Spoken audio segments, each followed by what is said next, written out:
பீரில் வந்து beer bottle வந்து 5% to 8% அளவுன்னு சொல்கிறாங்க.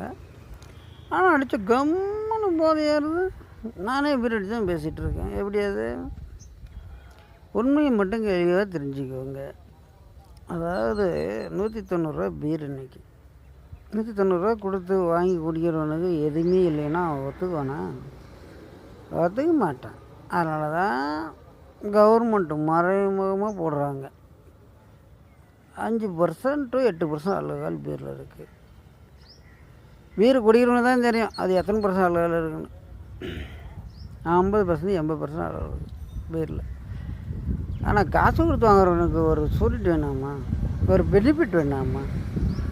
அதனால தான் நோ ப்ராப்ளம். என்ன குவார்டர் குடித்தா கசங்க, பீர் குடித்தா கொஞ்சம் சுமாராக இருக்கும், அவ்வளோதான் டிஃப்ரெண்ட்டு. வேறு டிஃப்ரெண்ட் இல்லை. No problem. கவர்மெண்ட்டு செய்கிறதுலேயும் இதில் ஒன்றும் தவறு ஒன்றும் இல்லை. ஏன்னா முதல் போடுறவனுக்கு ஒரு பெனிஃபிட் வேணும் இல்லைங்களா? அதுதான் கரெக்டு. அதனால் பீரை குடித்தா போதை ஏறாதுன்னு சொல்லிட்டு நிறையா பேர் பீரை குடிக்கிறதில்ல. அதுதான் நீங்கள் பண்ணுற தவறு. ஒரு குவார்டர் அடித்தா என்ன போதை ஏறுமோ அதே போது உங்களுக்கு பீர்லேயும் வரும்.